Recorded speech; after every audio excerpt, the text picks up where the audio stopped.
नमस्कार दोस्तों, आपका हमारे YouTube चैनल में स्वागत है।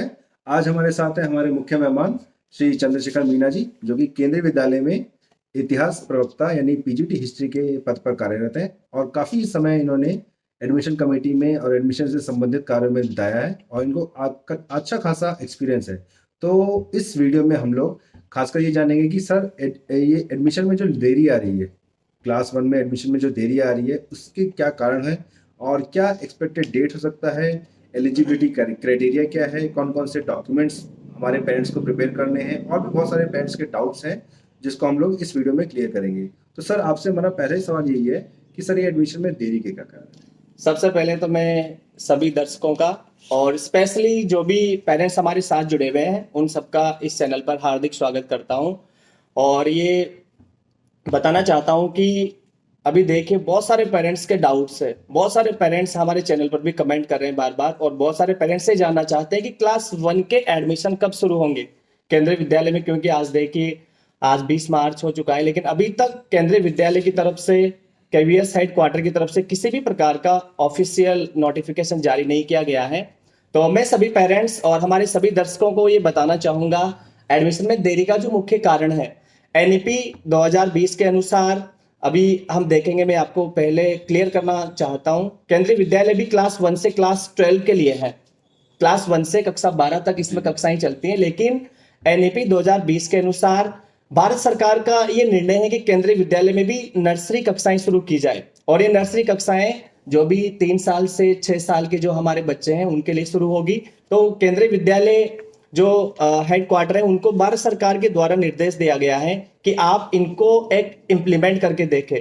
तो इसी के तहत अभी एनईपी 2020 के तहत हमारे जो भारत के 50 केंद्रीय विद्यालयों को सेलेक्ट किया गया था और एक कार्यक्रम शुरू किया गया है भारत सरकार के द्वारा नर्सरी क्लास के लिए बाल वाटिका कार्यक्रम। इस बाल वाटिका कार्यक्रम में 50 केंद्रीय विद्यालयों को चुना गया है और उसमें नर्सरी कक्षाएं शुरू की गई हैं एक प्रोजेक्ट के रूप में, और उसको इम्प्लीमेंट करके देखा गया है कि क्या नर्सरी कक्षाएं केंद्रीय विद्यालय में सुचारू रूप से चलाई जा सकती हैं। तो वही एक रीजन है, उसी रीजन की वजह से अभी तक एडमिशन प्रोसेस काफी लेट हो चुकी है। और ऐसा भी माना गया है क्योंकि अब उसमें प्रत्येक सेक्शन में 20 विद्यार्थियों को एडमिशन दिया गया था। जो बाल वाटिका कार्यक्रम है उसके अंतर्गत 20 विद्यार्थियों को एक सेक्शन में एडमिशन दिया गया था और उस टाइम पे पेरेंट्स को क्लियर किया गया था कि आपको क्लास 1 में किसी भी तरह का कोई भी रिजर्वेशन नहीं मिलेगा। लेकिन ये एक ऐसा मैटर चल रहा है पेरेंट्स और केवीएस हेड क्वार्टर के बीच में, जो पेरेंट्स ने रिट भी दायर किए इसके रिगार्डिंग। तो हम देखेंगे कि कुछ ही समय में एडमिशन प्रोसेस, और मैं तो 100% कहना चाहूंगा कि इसी वीक एडमिशन प्रोसेस शुरू होने का पूरा चांस है। तो सर, इस वीक में मतलब क्या चांसेस है, कितना एक्सपेक्टेड डेट, या क्या इससे पोस्टपोन भी हो सकता है क्योंकि पेरेंट्स काफी अंडर प्रेशर में है? नहीं सर, मैं यही क्योंकि इसके बताना चलते वो दूसरे स्कूल्स में भी अप्लाई नहीं कर पा रहे हैं। नहीं सर, मैं यही बताना चाहूंगा केंद्रीय विद्यालय की तरफ से हो सकता है कि श्योर तो नहीं है 100%, लेकिन ये पॉसिबिलिटी है 100% कि इसी वीक में केंद्रीय विद्यालय केवीएस हेड क्वार्टर के द्वारा ऑफिशियल नोटिफिकेशन जारी हो जाएगा क्लास 1 एडमिशन से संबंधित। तो सर, जैसा डियर पेरेंट्स, जैसा कि आपने सर को सुना कि एडमिशन में देरी का मुख्य कारण जो है वो बाल वाटिका का एक्सपेरिमेंट है जो केवी में चल रहा है इस समय पे। तो एक्सपेक्टेड डेट सर के अनुसार इस वीक के लास्ट में हो सकता है। तो सर, जब तक पेरेंट्स लोग ये जो खाली समय है उसका इस्तेमाल डॉक्यूमेंट प्रिपरेशन में भी कर सकते हैं। तो आप क्या हम पेरेंट्स को बता सकते हैं कि कौन कौन से डॉक्यूमेंट्स या इसके जरूरी है और क्या क्या मतलब क्या एलिजिबिलिटी क्राइटेरिया, जैसे लास्ट ईयर 6 इयर्स का एलिजिबिलिटी क्राइटेरिया था एंट्री करने के लिए क्लास 1 में, तो इस बार भी क्या सेम क्राइटेरिया कंटिन्यू होगा और कौन कौन से उससे रिलेटेड डॉक्यूमेंट्स चाहिए वो भी पेरेंट्स को बता सकें आप? देखो, सबसे पहले मैं पेरेंट्स को बताना चाहूंगा लास्ट ईयर जो गाइडलाइन आई थी उसमें बहुत चेंज हुआ था क्लास 1 एडमिशन से रिगार्डिंग। सब अगर पिछले सेशन से पहले देखेंगे तो क्लास 1 में एडमिशन के लिए 5 इयर्स एज जरूरी थी। जो भी बच्चा 5 साल का हो गया वो केवी में एडमिशन ले सकता है। लेकिन लास्ट ईयर की जो गाइडलाइन जारी की गई थी हेड क्वार्टर के द्वारा उसमें एज में परिवर्तन हुआ था और उस गाइडलाइन के अनुसार जो बच्चे 6 साल के होंगे उन्हीं का केंद्रीय विद्यालय में एडमिशन होगा। तो अभी तक कुछ पेरेंट्स ने उस जो एज का जो मैटर था 6 साल वाला, उसके अगेंस्ट में भी कुछ पेरेंट्स ने रिट दायर की थी। लेकिन देखो अब ये तो एज का जो मैटर है अभी तो 6 इयर्स है जी एडमिशन के लिए क्लास 1 में। लेकिन अब न्यू गाइडलाइन जारी होने के बाद ही हम इसको पूरी तरह से क्लियर कर पाएंगे कि 6 साल रहेगी या फिर 5 साल रह सकती है क्लास 1 में एडमिशन के रिगार्डिंग। और स्पेशली मैं पेरेंट्स को बताना चाहूंगा, क्योंकि एडमिशन प्रोसेस तो शुरू होना ही है, और आप कौन कौन से डॉक्यूमेंट्स तैयार करेंगे जिससे आपके बच्चे को केंद्रीय विद्यालय में एडमिशन मिल सकता है, और ये जरूरी भी है। सबसे पहले मैं बताना चाहूंगा यहाँ पे, पेरेंट्स अगर जॉब में है तो बच्चे के लिए उनके सर्विस सर्टिफिकेट की आवश्यकता होगी। और इसके अलावा जो मेन इंपॉर्टेंट डॉक्यूमेंट्स होगा, बर्थ सर्टिफिकेट। बर्थ सर्टिफिकेट आपके लिए बहुत इंपॉर्टेंट है, आपके बच्चे के एडमिशन के लिए बहुत इंपॉर्टेंट है। इसके अलावा कास्ट सर्टिफिकेट, वो किस कैटेगरी से बिलोंग करता है।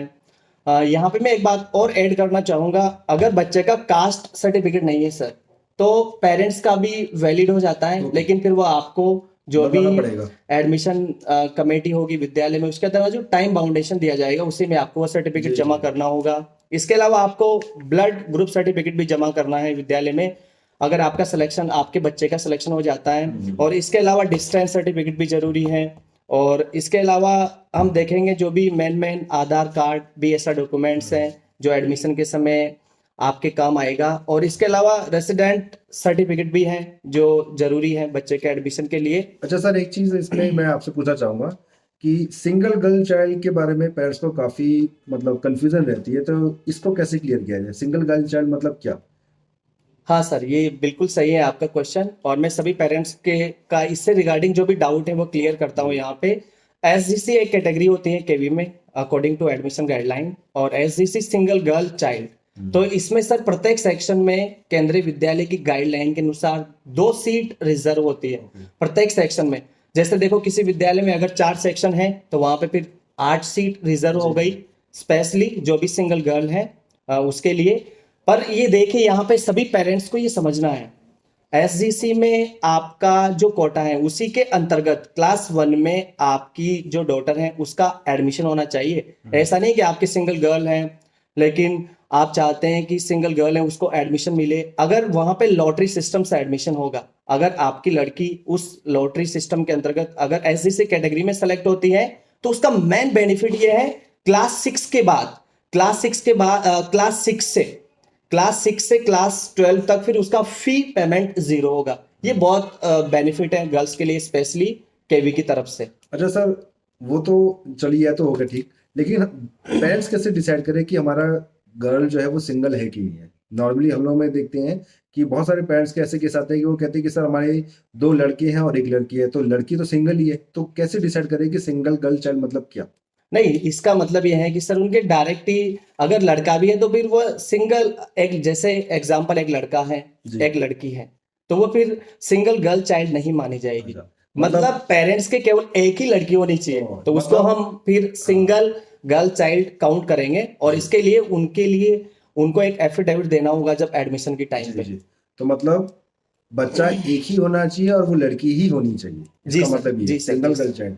अगर आपके 2 बच्चे हैं और उसमें 1 लड़की 1 लड़का है तो वो सिंगल गर्ल चाइल्ड में काउंट नहीं होगा। जी तो जी। अच्छा सर, ये आरटीई का इसमें क्या वेटेज रहता है एडमिशन अच्छा, के टाइम पे? आरटी का बिल्कुल सर मैं यहाँ पे बताना चाहूंगा।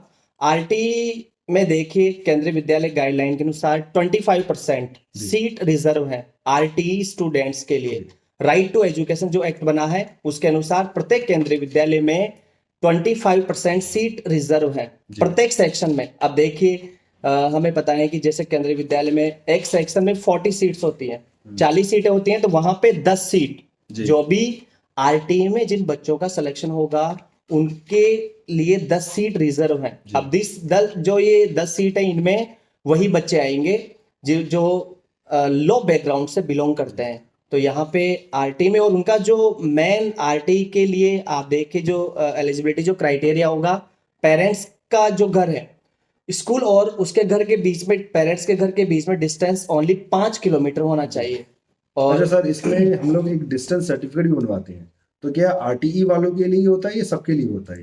देखो वैसे डिस्टेंस सर्टिफिकेट जो कंपलसरी है एडमिशन के लिए वो आरटीई के लिए ही है, लेकिन फिर भी देखो एडमिशन कमेटी पे डिपेंड करता है, बहुत सारे केवीज होते हैं जिनमें वो डिस्टेंस सर्टिफिकेट सबसे ही लेते हैं।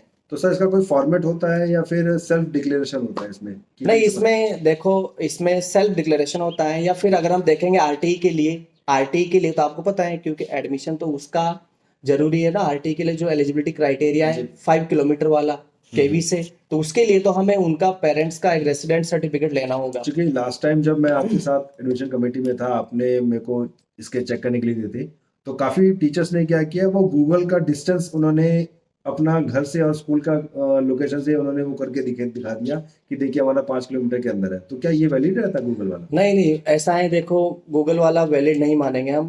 पेरेंट्स के पास जो भी उसका डोमिसाइल होगा, जो भी रेसिडेंट सर्टिफिकेट होगा, उसी से हम क्लियर करेंगे। और फिर देखिए आप वहाँ पे, हम बिल्कुल ये तो प्रूव कर ही सकते हैं कि ये 5 किलोमीटर डिस्टेंस कोई सा भी एरिया है, या फिर 6 किलोमीटर है, जी। तो 5 किलोमीटर के अंडर होना चाहिए।